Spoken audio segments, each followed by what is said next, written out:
Bienvenidos a la tercera parte de nuestra presentación de relaciones léxicas, en la que vamos a abordar la sinonimia.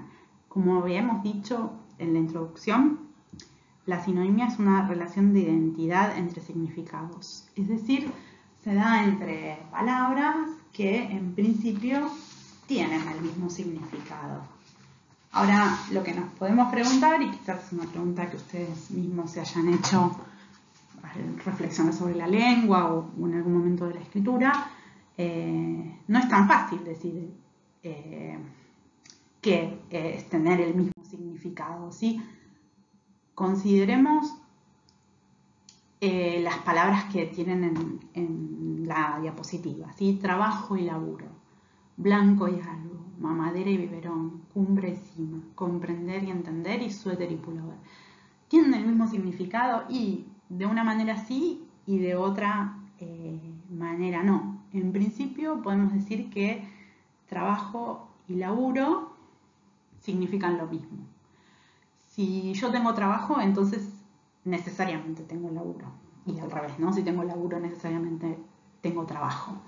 Pero hay cierto aspecto del significado de trabajo y laburo que difiere. De hecho, yo podría usar laburo solo en determinados contextos, con determinados hablantes con los que tengo cierta confianza, ¿sí?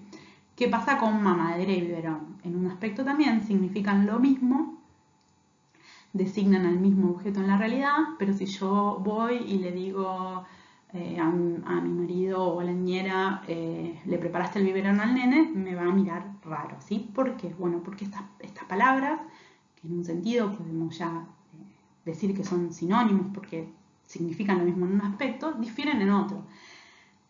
Significan lo mismo porque comparten su significado referencial, es decir, aquella parte de su significado que da cuenta de las condiciones que permiten identificar un objeto en el mundo, es decir, que permiten decir que algo es o no es una mamadera, ¿sí? Pero difieren en su significado expresivo, ¿sí? Que el significado expresivo da cuenta o se vincula con actitudes, con valoraciones y también con diferencias geográficas o de registro, ¿sí? Como las que hay entre trabajo y laburo, blanco y alba, etc. Ahora, las diferencias entre suéter y pullover o entre comprender y entender quizás sean un poco más difíciles de definir o de identificar. Estas diferencias en los significados, ¿sí?, dan lugar a una clasificación de tipos de sinónimos. Por un lado, tenemos lo que se llama en la bibliografía sinónimos absolutos, que tienen el mismo significado, si quieren, en todos los aspectos. Y eso se prueba porque son reemplazables en todos los contextos. Si piensan un poquito, y después vamos a pensar también en función del Sketch Engine, vamos a ver que en realidad son pocos, son muy pocos. Y eso hace que Scandel-Vidal, por ejemplo, plantee que no sería muy relevante si pensamos que lo que nos importa de las relaciones léxicas es que estructuran el léxico, porque sería una relación rarísima o muy rara que encontraríamos solo en contadas palabras, ¿sí?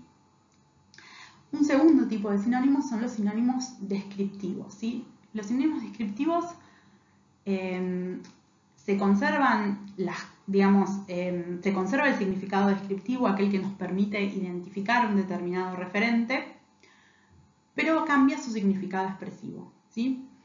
Por ejemplo, como decíamos recién, en el caso de trabajo y laburo.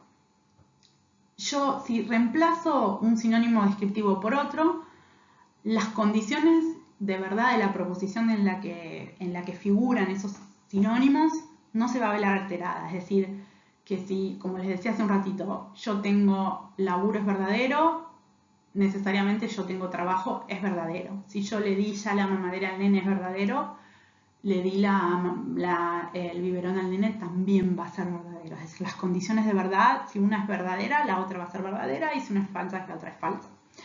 Las condiciones de verdad no se ven afectadas, pero sí otros rasgos del contexto, sí van a resultar un poco anómalos reemplazar uno por otro.